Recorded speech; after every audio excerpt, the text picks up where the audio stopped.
Hey everyone, Comedian Steve Mazan here. Hi to friends and fans across the world. Hope you're handling this quarantine as well as you can handle it. LA is not handling it well. People are still going out. Anyways, I thought I'd share some stories with you. Last week we did the quarantine comedy show. We can't get together anymore. We can't get that many comedians, but hope you enjoyed it. And it's here in my feed, so you can watch it for free from last Saturday. All the comedians, lots of pros doing it. But this week, I thought since we can't get together, I would share a story with you. Now, I want to warn you, this story has some sexual aspects to it. So probably not made for families. I'm going to warn you right now. This one's probably maybe a PG-13. And so be ready for that. And I want to say that I asked my wife. She's heard all my stories. And some of you who have spent time at bars with me have heard a bunch of these stories too.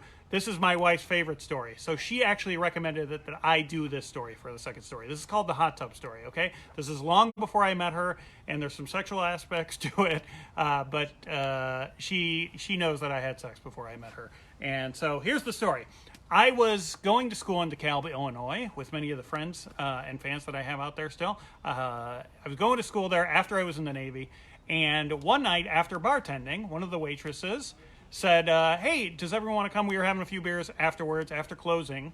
She said, do you all want to come to my parents' house? They're out of town, and they have a gigantic hot tub we can all use. So it was the middle of summer. We're like, yeah, let's do it. So it ended up being, when we finally get there, 4 girls and 2 guys, me and my roommate, Justin. I will not use any other names except Justin, because this will make him look nice. So 4 girls and 2 guys go. I'm one of those guys. We go to the hot tub and we have some drinks. It's a lot of fun, as you might expect.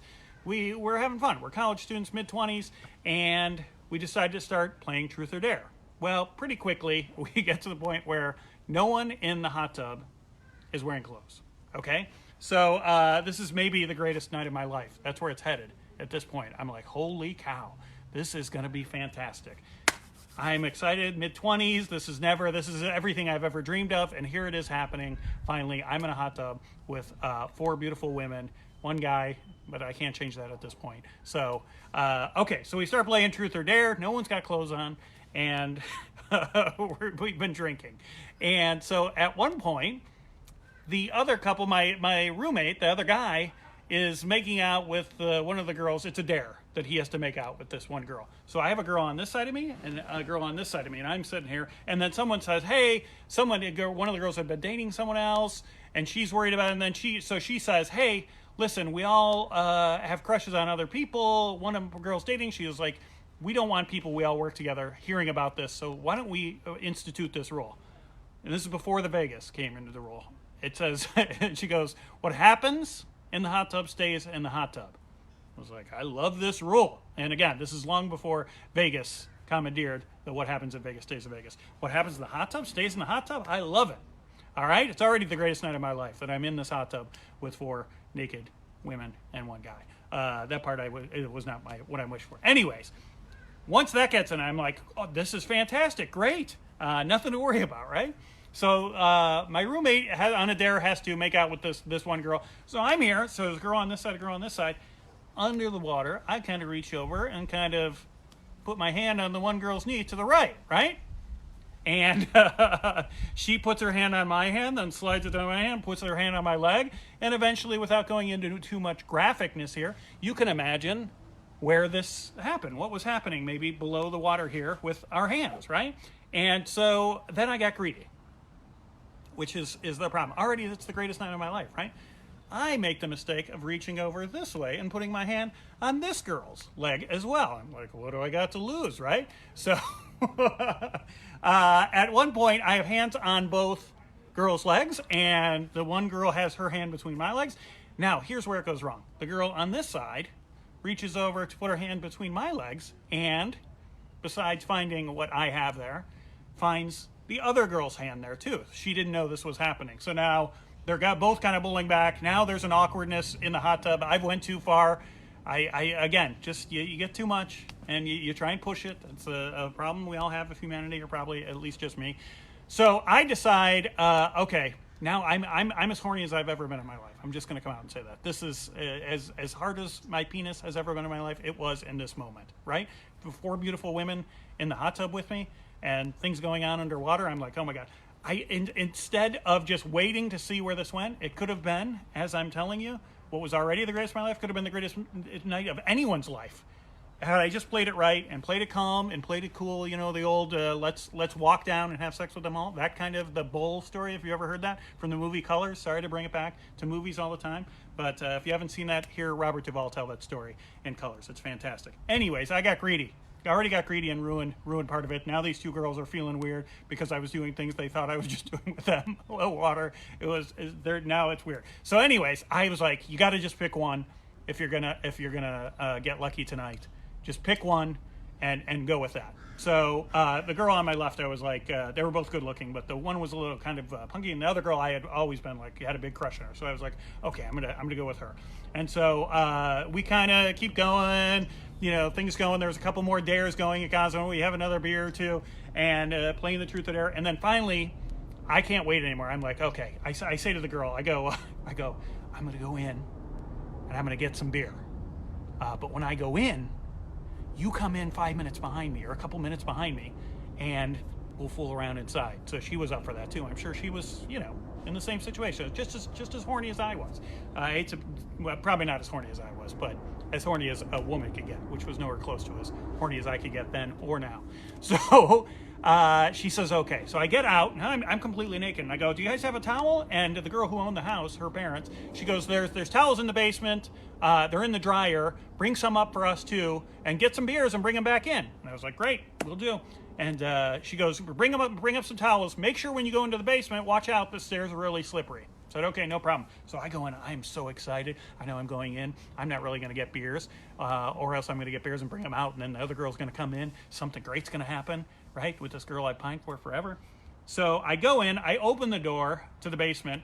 I take the first step, onto the first step, and boom, my feet go flying up in the air. It's slippery. Now, I fly up into the air like a cartoon character, and bam, my back comes slamming down onto the steps. It's 9 steps. These steps are cement. So not like slats of wood all the way down, or there's no railing either. There's nothing you can grab onto. So I just fly up in the air, bam, slam onto my back, and then slide down on my back.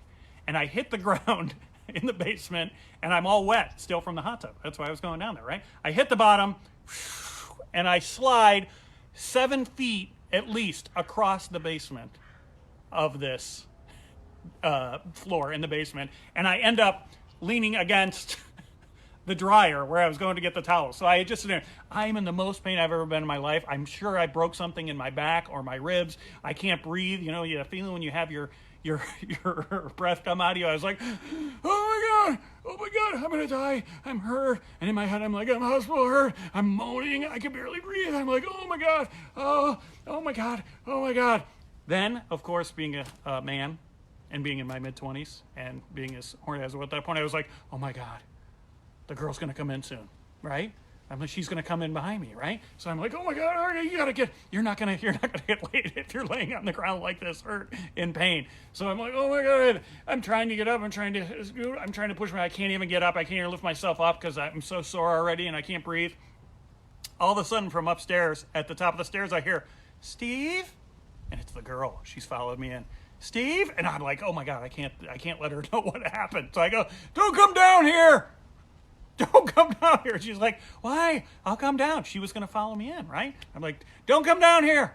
So I convinced her not to come down. I'm still convinced that if I can get things together, I might get lucky tonight. So I crawl, I hold myself up at the dryer, I get myself up, I'm like, I round up some towels, and I kind of limp back, and then when I carefully go up the stairs, they're slippery again. And I get to the top, and I kind of pull it together, and she's like, oh, should we go to another room? And I'm like, yes, we should, right? And I'm trying to pull it together. Oh, boy. I don't know how I'm going to do anything. We get to the bedroom, right? So I'm like, okay, I'm going to get lucky tonight. Immediately as we get into the bedroom, everyone else from the hot tub comes in, and they're like, hey, what are you guys doing? Where are you guys at? We're in the back. And they all come in. So now I have ruined, by this whole thing, I have ruined being able to hook up with one girl. I've ruined up the fun party that was happening in the hot tub. And I've probably need major surgery on my back. Nothing happened that night. So anyway, we end up, everything breaks up. I get nothing. So from being greedy, nothing happened. Now, here's where the story takes a funny turn. if that wasn't already funny, me being hurt there.